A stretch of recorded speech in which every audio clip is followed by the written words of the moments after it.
Alright, on solving for solution set, we have three ways or three methods to get the solution set or the intersection of a system of linear equation.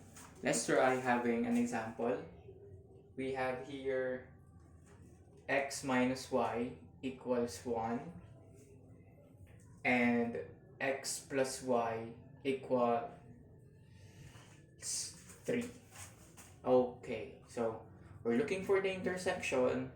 The first and one of the most efficient is graphing.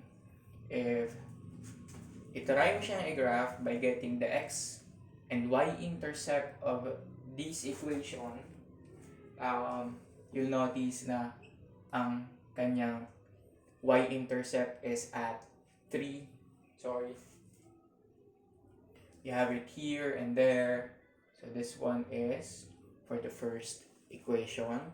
And for the second equation, you'll have somewhere like this. And then, check mo lang on your Cartesian plane. What point is this? And then you'll notice na it's 2 and 1. Okay? I'm not gonna do the process on how to graph these two equations right here kasi that's gonna take a lot of time.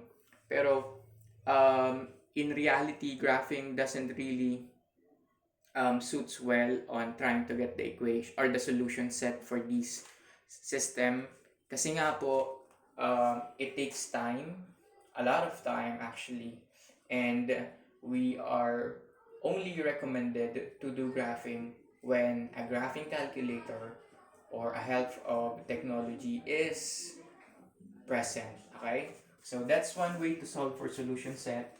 We call it graphing, but we won't rely really on graphing that much kasi there are alternatives like substitution and elimination. Let's discuss first how to do the elimination by having the very same example. So remember, this one is 2-1 right there, pero let's check later kung tama yung sagot natin without using the help of graphing but substitution only. Okay, let's start. I-rewrite ko lang to sa tabi so that you'll be in track pa din of what is happening. So that is x minus y equals 1 and x plus y equals 3. Alright? Again, forget about the graphing. Ang gagawin natin this time is substitution. Okay? So how to do substitution? First, you need to have something to use. Okay? In this case, I will use the equation number 1, x minus y equals 1. Sir, paano mo ito magagamit? First, kailangan mo maggawa ng solution either in terms of x or in terms of y. Anong ibig sabihin mo doon, sir? Kailangan po isolated either yung x or yung y. Isolated meaning mag-isa, walang ibang katabi. So, ang gusto kong gawin dito ay pag-isahin yung x. And since x lang yung gusto kong mag-isa dito sa left-hand equation ko, meaning yung negative y dito must be moved onto the other side. Okay, copy 1 kasi wala namang ginawa doon, but the negative y should become positive. Alright, this one right here is the one I'm going to use. And where would we use it? Again, this is equation 1 para hindi tayo malito. Saan natin ito gagamitin? Where will we use this equation? We will use it on to the other equation. So, again, pag ginamit mo na itong equation number 1, you have to get and copy the other equation. Hindi pwedeng equation number 1 ulit kasi nga, equation number 1 na yung gagamitin mo. Okay? So, I'm gonna get this one. I'll copy it here. X plus y equals 3. And the sense of trying to use the equation number 1 is to eliminate two variables. Kasi if we have here an x and a y, mahirapan tayong makuha yung value ng either of the two. Kaya, the sense of doing this one is we're trying to eliminate the problems, or the problem rather, of having two variables. And by doing so, instead of putting x here, we can actually put 1 plus y as a replacement. Okay? So this was the x beforehand, and then just copy everything na hindi mo ginalaw, like y and equals 3. Okay? Now, you have the advantage of this equation being only in terms of one variable. And then what you need to do is just simplify it and then get its value. Y plus y is 2y. Wala naman akong ginawa dito sa 1, so I just copy it here. Likewise, wala rin akong ginawa sa 3, so I just copy it there. Move 1 on the other side, you'll have 2y equals 3 minus 1.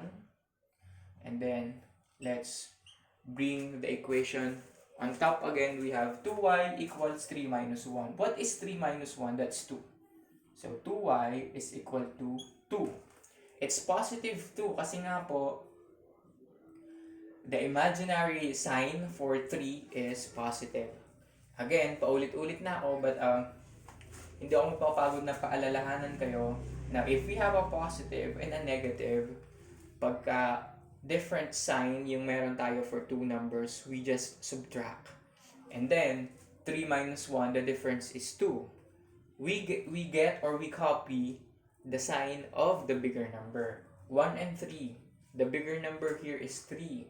And since positive 2 yung 3, then I just need to copy the sign which is positive. Or, don't write anything there kasi by default, it should be positive. Now, I'm looking for the value of y. And then, I need to divide these two sides with 2. Just to eliminate the 2 on 2y and get y na lang on the left side equation. And then whatever it is on the left, that's your value for y. And then since we have 2 over 2 here, we have 1 as a value. Okay? So again, we're looking for the intersection. An intersection is a point. And it's comprised of x and y coordinate. Since meron na tayong value for y, it's safe to say na we are halfway dun sa sagot na 2, 1. Kasi diba, using graphing, the answer for this one is 2 and 1. 2 and 1. But we can't confirm yet if x is really 2. We'll try to do it later.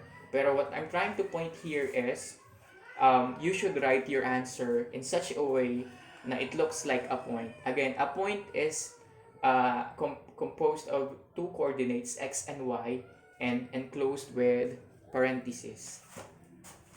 Now, what I'll do here is erase ko muna ito, mga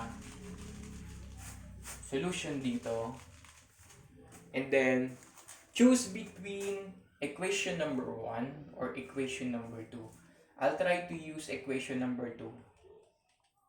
You'll see later why. So, copy ko to, x plus y equals 3. I really don't have to do much work on getting the value of x. Kasi nga, I already have the value for y, which is 1. So, you can just simply substitute the value of y, which is 1, and then equate it to 3. Getting the value of x, just move the 1 on the other side, you'll have 3 minus 1. X becomes equal to 2. Okay? So, now, we can confirm that our answer on graphing and substitution are the same. Although, hindi tayo gumamit ng kahit anong technology, not a graphing calculator, just pure mathematics, just pure algebra, and that method that we used is called substitution. Again, we choose between equation number 1 and equation number 2 kung alin yung gagamitin natin, choose what to use. Again, in this case, we used equation number 1. We transformed the equation in such a way na we get x on to the other side alone. And then, it was 1 plus y kanina, di ba? That's what we used. And then, this value right there is sinubstitute natin dito. That's really what happened. And after getting a value for y, everything was so smooth kasi we just substituted it to any of these two equations. If you want to confirm if your answer is correct, instead of using equation number 2, try natin yung equation number 1. Okay? So, x minus y equals 1 pala. Again, we don't know yet kung ano yung value ng 2. Diba? Kasi, kanina ang ginamit natin is equation number 2. Let's disregard the fact na alam na natin what the value of x is. And this time, we will use equation number 1. Check natin if we got it correctly pa din. So, again, I don't have to do anything much kasi may value na ako for y. X minus, instead of writing y, I'll write here 1. And then, equate it to 1. I want to get a value for x. So, I have to move the non-x numbers or variables onto the other side. And just copy 1 here. Since negative to kanina, pag nag-move siya sa kabila, it will become positive 1. Therefore, your answer is 2. You might have a different solution sa akin. You might have a different solution sa mga classmates nyo. But if you used or performed a correct solution for any system, then you'll never go wrong on getting the solution set. Again, pwede naman mag-graphing if it's available, pero there are alternatives such as substitution, and that's what we did for this type of example.